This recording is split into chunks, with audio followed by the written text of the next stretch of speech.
Welcome back to ETBU Extra live from CC's Pizza in Marshall, Texas, each Wednesday from noon to 1 p.m. We're here on the ETBU Sportsnet talking Tiger Athletics. Also during this time, you can come and eat lunch if you're in Harrison County or Marshall, Texas, and get the buffet for $5, which includes the drink. Now we're joined by the head coach of the Lady Tiger volleyball team, Lindsay Mash. And Coach Mash, I don't want to jinx you, so I'm not going to say how many you won straight now, but what a roll your Lady Tigers are on right now. Yes, we really are. We're playing some good volleyball right now, and again, continue to get better with every match. And so, yeah, I'm happy with where we're at right now for sure. Tigers at top of the American Southwest Conference standings with a 9-1 record and just a half a game behind them. University of Mary Hardin Baylor. Texas Tyler is at 10-2, but because of percentages, you put the Lady Tigers up at top, and hopefully we'll stay there. Let's go back and talk with the match that you had last Friday over in Longview playing rival Laterno. Maybe a little bit of letdown since the scores were 25-21, 25-20, 25-16, or just maybe Laterno played you a good match. Yeah, well, it's harder when you walk into somebody else's gym, and they definitely gave us a little bit more of a fight at their place than what we received at ours. And, I never felt like we were in jeopardy of losing any of those games. I felt like we were in control. But, yeah, we made a few more mistakes than what we have been. And but again, a 3-0 sweep, we're happy with that. That's taking care of business. Now, do you put that down to the long road trip that you guys shared with, these new buddies, these travel partners, these friends? Maybe that was why your girls let up a little bit. Yeah, I don't know about that for sure. We're still competitors, but, they definitely, played us a little harder. And but, again, we won. What Jason Souls is referring to is when Laterno and ETBU had Sul Ross State on their schedule, they actually traveled out to Alpine together, which is kind of unusual. Isn't that unusual? That is unusual. The coach just brought it up since we were both headed there for one match and back, just to be able to save a little bit of money, and thought it'd be a good opportunity for our kids to kind of get to know each other off of the court a little bit. And so, honestly, it exceeded my expectations as far as how it would go. The girls did kind of get to know each other and started kind of making some friends, and we played games on the bus, and so it was good. It was fine. Kind of unusual student-athlete trip that time as they traveled to Sul Ross, which takes 2,000 days to get there. No, about a 12-hour bus ride. And George seeing the pictures of the team together at various places on the way. So let's talk about what's ahead. You got a very important road trip headed out west as you face Hardin Simmons on Friday at 7 p.m. and then take an hour drive to Brownwood to play Howard Payne. Kind of give us a preview of what's coming up for the Lady Tigers. Well, again, we're going on the road, and everybody's tougher in their own gym, and so we know that, and we're expecting to get two quality matches from both those teams. Hardin Simmons, prior to this season had won, I think, over 50 straight games in their home gym. And so, they play well there. They're tough. And so we're expecting a great match from both. And, we've talked a lot with the team about just creating our own energy when we're in somebody else's gym, and that we've got to play for each other and as a team. And each game gets us one step closer to our goal. So kind of take that mindset of your team. You've already played them once already this year, right. Hardin Simmons and Howard Payne, 1-3-0. As a coach, how do you keep them focused? I'm not saying, oh, we've done this before, let's just show up. Right. But you can't do that. No, you absolutely cannot. And, Hardin Simmons is battling for seed. We're all battling for seeding, obviously, in a conference tournament, but they definitely are in a position where they're battling for, 6th, 5th, and 4th seeds to get in. And so they need wins, and just as we need to continue to win. So we're expecting a tough match from them, no doubt.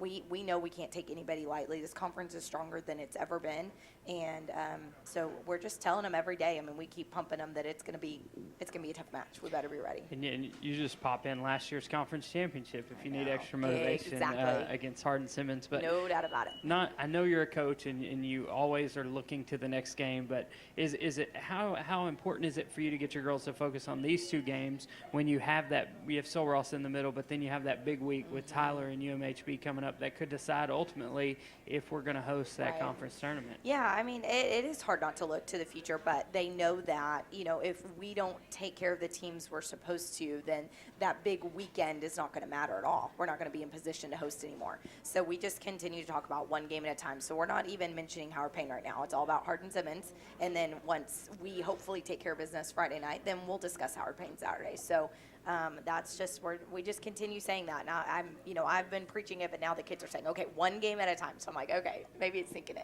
Kind of share with us some of the players that you're pleased with. Give us some names of your young ladies that are just having a great time out on the court. Not only just playing well, but just Sure. helping with the team synergy. Well, there are a lot that like are chiming in different times in games.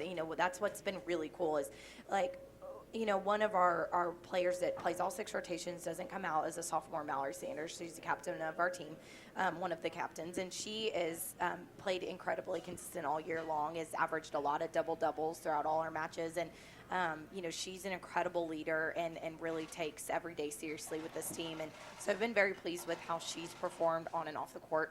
And then, we've got, of course, returners that have played for us in big games. Like both of our setters have done a good job, Kayla Taylor and Nicole Bazard. And then we've had a couple injuries where Kayla Green has had to come in and step in, setting for us. So, it's been nice to have the depth that we have on our team and people coming in and contributing when we need them to. And, there's been times where some of our key players have had off games, and then here we got a freshman that'll come in and get 17 kills out of nowhere in 33 swings and have 0 errors, And so we've just got a lot of people doing good things for us right now. So what I'm hearing you saying, depth wins championships? Absolutely. It Absolutely. does. It's been a big, huge push in our recruiting the last 3 and 4 years.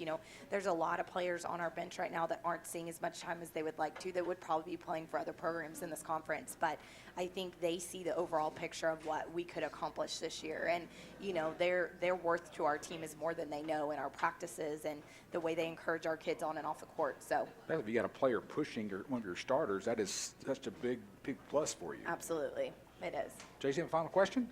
No, Coach, talk about kind of the turnaround. It's pretty phenomenal where we are right now, looking at the record, the streak and all those things. But we were in a pretty dark place about a month ago, and talk a little bit about how that transition, how you guys were able to hold them together, because Yeah. that's just really a neat turnaround. Yeah, it is. I mean, again, we were playing really tough competition and seeing some height and some players that we aren't necessarily facing in our conference. But, it was a struggle for our kids, and they were discouraged there for a little bit. But, we just continued to work hard every day in practice and just try to, help them understand how good that they could be, and that this was preparation for conference play. And now that we've kind of gone on our roll, I think they're really seeing that. It was brutal there to be 1-8, but now to have come where we're at and be sitting right there with UMHB at the top of the conference, it was worth it. I hope it works out. We're all hoping it works Yes, out, sir. because I know the biggest talk around campus is we'd like to host the ASC Yeah. Volleyball Championship. Yeah. And No everybody, pressure. And everybody come into our place and play, because No. that's just a big plus It would. when you can do that. Well, Coach Mash, thank you once again for your time here Absolutely. on ETBU Extra. Thank and you. we will see you next Wednesday here at right. CC's in Marshall. Thank Well, you. that's going to wrap up the show for this week. We appreciate you clicking in on the ETBU Sportsnet. On behalf of the SID staff and Josh McSwain and Adam Edward, I'm Mike Minkiff along with Jason Souls. Thank you for clicking in today to listen to ETBU Extra on the ETBU Sportsnet. Don't forget about all the great activities this weekend on campus at ETBU concerning homecoming. We'll see you next Wednesday live from CC's in Marshall on ETBU Extra.